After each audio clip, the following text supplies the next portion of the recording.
How many of you have ever played with or used Play-Doh before? Did you ever wonder how it's made? Today, I'm going to tell you about the history of Play-Doh and Kool-Aid, what equipment is used, and the steps to make Play-Doh. People may wonder, who and why did someone invent Play-Doh?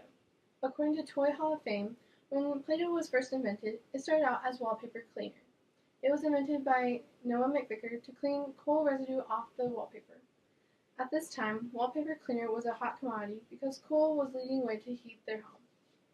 The bad thing, though, was while this provided the most income for a company for about a decade, after World War II, sales began to go down because the coal heat slowly was being replaced with oil and gas furnaces. The furnaces obviously didn't produce the same type of residue and burning coal did. Also, shortly after furnaces were made, vinyl wallpaper became available. This new wallpaper could be just cleaned with soap and water. His brother Joe McVicker took the Play-Doh and found an educational purpose. Joe McVicker's sister-in-law was in charge of a nursery school, and she needed cheap materials to let her kids make Christmas decorations. She read in a magazine that for these Christmas decorations, using wallpaper cleaner would work, so Joe gave her some. When her kids were playing with the wallpaper cleaner, not only did it work for the decorations, but they had a blast playing with it. Joe decided to reuse the leftover wallpaper cleaner and turn it into a toy. They had a hard time coming up with the name of the substance. They first called it the Rainbow Modeling Compound, but the nursery school teacher thought that was a terrible name, so she named it Play-Doh. Just in a matter of weeks, it was sold out into many elementary schools and became popular and still is today. Today, I'm going to tell you how to make Kool-Aid Play-Doh. You guys know where Kool-Aid came from, right? Nebraska. But what I didn't even know is why they made it. Edwin Perkins was the one who invented Kool-Aid. Edwin Perkins was trying to develop a new substance that people could use to put in their drinks to make it taste good. According to Kool-Aid Days, all of his experiments took place in his mother's kitchen.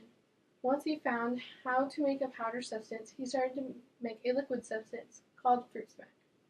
Now that you know the Play-Doh and Kool-Aid, the history of it, let's see what the equipment is used to make Play-Doh. To make Play-Doh, you need a few simple ingredients. A bowl, a wooden spoon, flour, salt, cooking oil, and Kool-Aid. When you get your flour, you want to make sure that it is not packed. Also, when picking out Kool-Aid mix, pick out different colors so that all your Play-Doh won't be the same color. When you are mixing this into a bowl, get at least a medium-sized bowl so all your ingredients will fit into it. Since now you know the equipment that was used to make Play-Doh, let's move on to the steps of making it. First, you will need 1 cup of flour and put it into your bowl. This is the main substance of your Play-Doh. Once you put your flour into the bowl, you will need a 1/2 cup of salt. Once you get salt dumped in with your flour, you will need 1 tablespoon of cooking oil.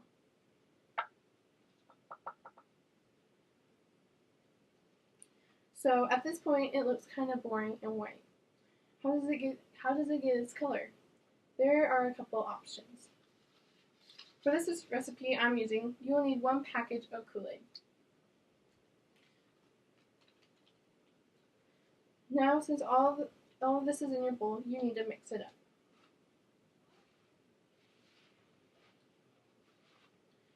Your second step is to add 1 cup of hot boiling water.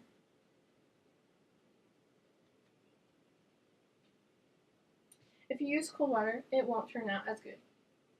The third step is to knead the mixture until it forms a soft dough. You want to mix it through so that it's all the same color.